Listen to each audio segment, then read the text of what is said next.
Muito bem-vinda ao canal Versículo com Clareza.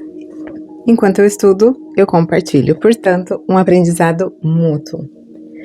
Muitas vezes a nossa mente humana e competitiva olha para essa parábola e pensa, mas isso não é justo. Só que Jesus usa justamente esse sentimento para nos ensinar que o reino de Deus não é baseado na meritocracia humana, mas sim na graça soberana e na generosidade do nosso Pai. Vamos destrinchar essa história passo a passo, mostrando o contexto cultural da época e aplicando diretamente no nosso dia a dia, como a gente sempre faz aqui. Especialmente o perigo de olharmos com maus olhos para a bênção do outro. Deixa eu te fazer uma pergunta bem sincera. Você já sentiu aquela pontinha de frustração ao ver alguém que chegou ontem no trabalho, que começou a se dedicar agora, já receber a bênção gigantesca, enquanto você está anos e anos trabalhando e se dedicando, e que as coisas para você andam muito lenta, devagar? A nossa tendência humana é gritar: meu Deus, isso não é justo. Se você já se sentiu assim, o estudo de hoje é um remédio direto para o seu coração, para o nosso coração.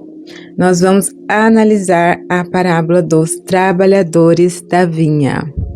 Em Mateus, capítulo 20, a parábola dos trabalhadores do vinhedo. Vai ser então do versículo 1 ao 16. Portanto, nós vamos aprofundar um pouquinho mais no 15 e 16, que tem umas interrogações ali pra gente destrinchar. Jesus vai contar a história de um pai de família que sai para contratar trabalhadores para sua plantação de uvas. A forma como esse senhor paga os seus funcionários no final vai revelar muito sobre o coração de Deus, e principalmente sobre as intenções do nosso próprio coração. Se você quer trazer clareza à sua rotina e se libertar da armadilha da comparação, já se inscreve no canal e deixa seu like e vamos abrir essa palavra. Vamos entender o texto versículo por versículo. O dono da vinha sai bem cedo às 6 horas da manhã. Encontra alguns trabalhadores e combina com eles o pagamento de 1 denário pelo dia de trabalho. O denário era a moeda padrão, o salário justo de um dia inteiro para um trabalhador daquela época. Eles aceitam e vão trabalhar.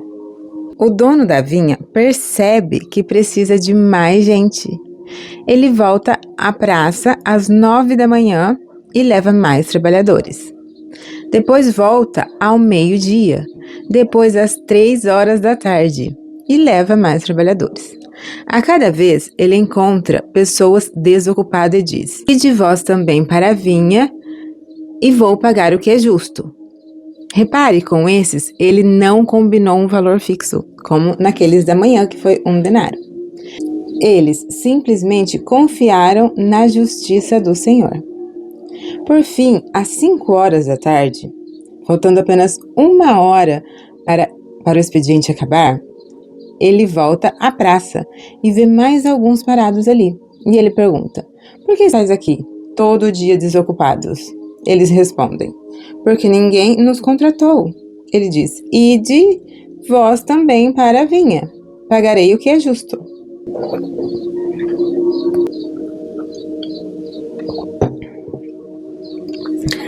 Trazendo para a nossa vida, a praça representa o mundo. E a vinha é o reino de Deus. Deus chama as pessoas em momentos diferentes da vida. Alguns são chamados na infância ou na juventude. Trabalham o dia todo. Outros se convertem no meio da vida. E outros aceitam Cristo na velhice ou naquela última hora. Todos são escolhidos do Pai. Às 6 horas da tarde, o dia de trabalho acaba. O dono da vinha ordena, começando pelos últimos até os primeiros. Aqui começa a quebra de expectativa. Os que foram contratados às 5 horas da tarde receberam 1 denário inteiro. Imagina a alegria deles. Eles trabalharam somente 1 hora e ganharam o sustento de um dia todo de trabalho. Quem estava na fila e tinha trabalhado desde as 6 da manhã, viu aquilo e fez uma matemática bem rápida. Aposto que você já fez aí, né? Se quem trabalhou 1 hora ganhou 1 denário, nós que aguentamos o calor e o peso do dia inteiro, vamos ganhar muito mais. Mas quando chega a vez deles, o Senhor entrega exatamente 1 denário. E o versículo 11 diz: ao receberem o dinheiro, eles começaram a murmurar contra o pai de família, dizendo: esses últimos trabalharam apenas 1 hora e os igualaste a nós, que suportamos o peso do dia e o calor terrível do dia todo?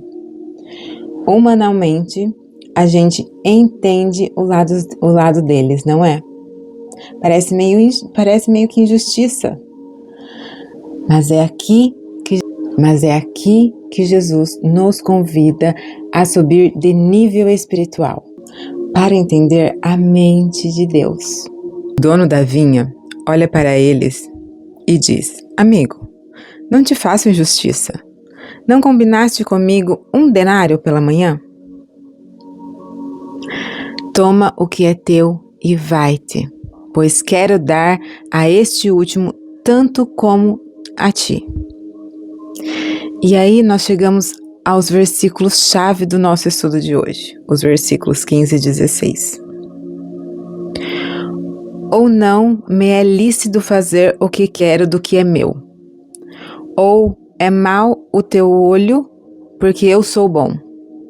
Assim, os derradeiros serão primeiros, e os primeiros derradeiros, porque muitos são chamados, mas poucos escolhidos. Eu vou até dar um tempinho para você refletir nisso.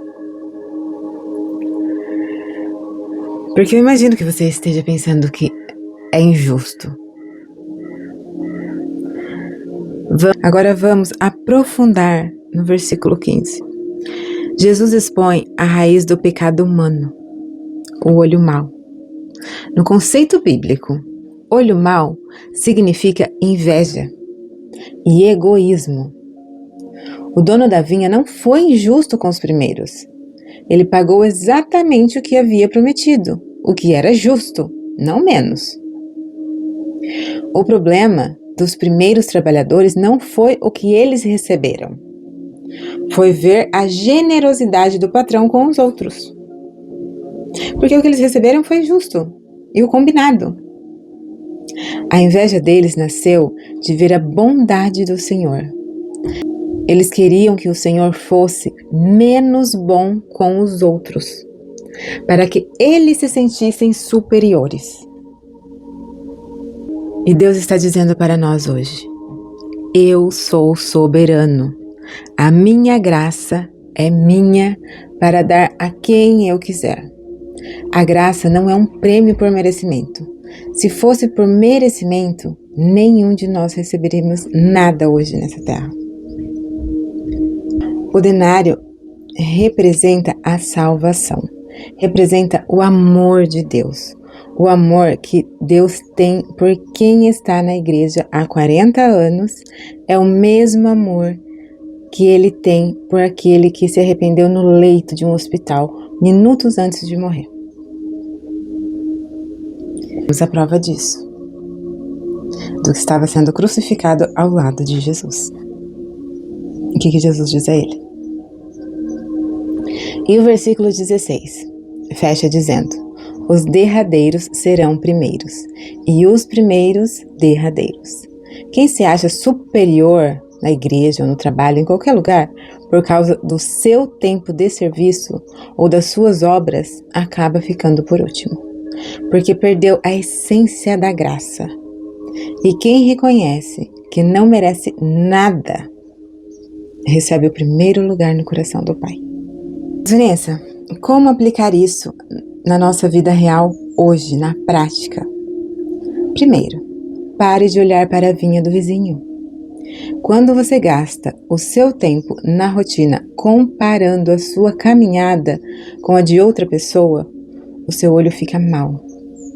A murmuração entra e você perde a alegria de desfrutar do seu próprio denário, que é a presença e a fidelidade de Deus com você.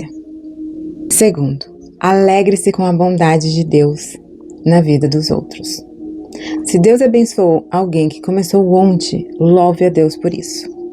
A generosidade dele com o outro não diminui a fidelidade dele com você. O reino de Deus não é uma competição, é uma família.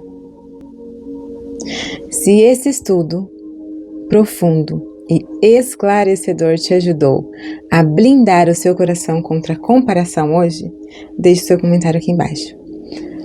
Você já se pegou olhando com olhos maus para a bênção de alguém e o Espírito Santo te corrigiu? Não se esqueça de se inscrever no canal Versículos com Clareza, deixar o seu gostei e compartilhar esse vídeo com aquele amigo que precisa focar na graça de Deus hoje. Um abraço, fica com Deus e toda a paz que excede o entendimento.